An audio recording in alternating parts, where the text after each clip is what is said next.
Bonjour. Aujourd'hui, nous allons étudier la croissance démographique au Nigeria. Donc le Nigeria, c'est un pays africain et sa plus grande ville, c'est Lagos, qui compte 22 millions d'habitants. Comme on le voit, sa population augmente considérablement. Elle était seulement de 5 millions d'habitants en 1990. Elle a déjà dépassé les 22 millions d'habitants aujourd'hui. Il y a différents quartiers dans la ville. Il y a des quartiers riches, mais aussi des bidonvilles. Donc des quartiers fabriqués avec des maisons, enfin des matériaux de récupération, sans égout, sans électricité, sans ramassage des détritus, sans égout, etc., etc. Donc résultat, ce qui se passe, c'est que la question serait, mais pourquoi les gens, les habitants, viennent s'installer dans ces quartiers-là? Bon, c'est pas le meilleur choix qu'ils aient, c'est souvent parce qu'ils n'ont pas le choix. Pourquoi on en est arrivé là? En fait, ce qui se passe, c'est que le Nigeria connaît une véritable explosion démographique. Explosion démographique, ça veut dire que la population augmente considérablement, très très très rapidement. Par exemple, là, quand on voit ce graphique, la population du Nigeria est passée de 40 millions d'habitants en 1960 à 235 millions d'habitants en 2025. C'est énorme. Pourquoi? Tout simplement parce qu'il y a beaucoup plus de naissances que de morts. Le problème, c'est que cette croissance démographique, elle est tellement rapide qu'elle se fait largement plus vite que la création d'emplois. Résultat, le chômage augmente très rapidement et en même temps la pauvreté. Là, par exemple, on voit que la pauvreté est passée de 40% de taux de pauvreté en 2018 à 56% en 2023. Et c'est bien plus marqué dans les zones rurales que dans les régions urbaines. C'est pour ça, dans ce cas-là, que vous avez plein d'habitants qui viennent de la campagne, qui viennent s'installer dans les villes où justement la pauvreté est moins importante. C'est ce qu'on appelle l'exode rural, le fait de quitter la campagne pour aller s'installer en ville. Et bien souvent, comme il n'y a pas assez de maisons pour tout le monde, parce qu'on ne construit pas assez rapidement, eh bien les plus pauvres, ils vont s'installer dans les bidonvilles, autrement dit, ces fameux quartiers où ils fabriquent eux-mêmes leurs maisons avec des matériaux de récupération. C'est ce qu'on voit effectivement par exemple ici. Donc les photos que j'ai montrées tout à l'heure, par exemple, c'était le bidonville de Makoko. Ce qui se passe, c'est que pour s'adapter par rapport à cette croissance démographique exponentielle, il va y avoir devoir différentes choses à faire pour que ce soit durable. La première, bien sûr, c'est d'augmenter les ressources agricoles, augmenter la quantité de nourriture, parce que sinon, ça va être la famine. La production agricole augmente actuellement au Nigeria, mais pas suffisamment, ce qui fait que le Nigeria est obligé d'importer de la nourriture. C'est pas viable à un moment donné si le Nigeria, à un moment donné, a une crise économique et pas assez d'argent. Le Nigeria ne construit pas assez de logements actuellement, c'est pour ça qu'il y en a qui vont en bidonville. Donc le Nigeria doit construire énormément de logements. Par exemple, des logements sociaux, parce qu'il faut que ce soit abordable pour les populations les plus pauvres. Il faut bien évidemment construire tout ça dans des quartiers reliés par des transports en commun pour éviter les bidonvilles, enfin surtout les embouteillages qui bloquent complètement les circulations. Plus ça crée de la pollution, c'est vraiment pas l'idéal.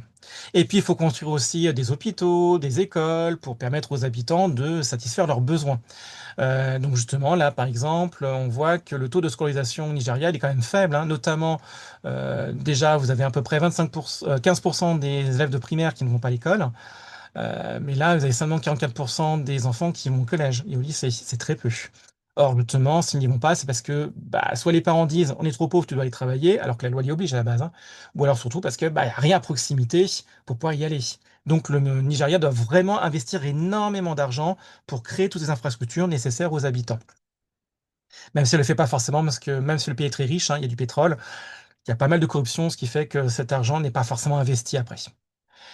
Autre solution aussi durable, ça serait carrément de informer les populations sur l'usage de la contraception, c'est-à-dire la possibilité d'éviter d'avoir un enfant. Il faut savoir qu'à peu près un quart des naissances actuellement au Nigeria ne sont pas désirées.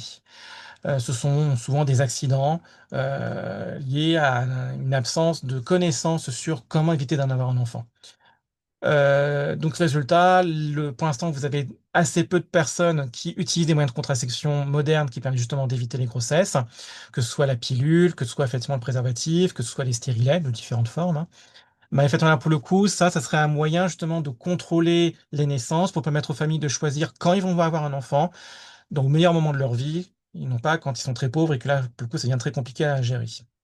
Mais tout ça, ça demande pour le coup de l'éducation, ça demande un investissement. Même si effectivement maintenant, ces moyens de contraception sont souvent gratuits, beaucoup ne l'utilisent pas par manque de connaissances. par manque d'accès, ne serait-ce qu'à un lieu qui les distribue, ou par méconnaissance au total, hein, tout simplement. Donc, si on résume, la croissance démographique au Nigeria, bah, donc elle a lieu effectivement pour le coup au Nigeria, mais évidemment en Afrique. Elle connaît une explosion démographique, puisque la population, elle passe de 40 à 235 millions en l'espace de 60 ans, parce qu'il y a plus de naissances que de morts. Donc en fait, les gens font beaucoup d'enfants là actuellement, hein. Donc en moyenne, c'est 5 enfants par femme, c'est beaucoup. Mais ça provoque un taux de pauvreté qui augmente, notamment à la campagne. Là, il est passé de 40 à 56%, le taux de pauvreté, c'est quand même pas rien, parce que bah, les jobs augmentent pas suffisamment vite. Et puis, bah, un exode rural qui fait augmenter la population urbaine, qui est passée de 34 à 55%, mais avec le développement des bidonvilles, qui n'est pas le meilleur endroit pour vivre concrètement dans la ville. Les solutions durables, ça serait donc de contrôler cette explosion démographique en produisant déjà pas mal de nourriture en plus, de logements en plus, de transports en plus, d'écoles, d'hôpitaux, etc., etc., pour répondre déjà aux besoins basiques de la population. Puis en même temps, éduquer les populations moyennes de contraception pour mieux contrôler les naissances et leur permettre de ne pas faire autant d'enfants, alors qu'ils n'en veulent pas forcément toujours autant. Pour voir si vous avez compris cette leçon, veuillez répondre aux 5 questions-réponses flashcards en dessous pour voir si vous avez tout compris.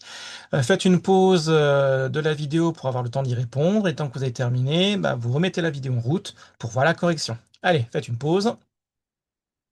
Allez, on pense que là maintenant, effectivement, vous avez fini de répondre aux questions, vous voulez voir la correction. Donc c'est parti. Donc voici la correction à ces différentes flashcards. Si il y a des erreurs, n'hésitez pas à les corriger avant de pouvoir effectivement se nous quitter. À la prochaine. Au revoir.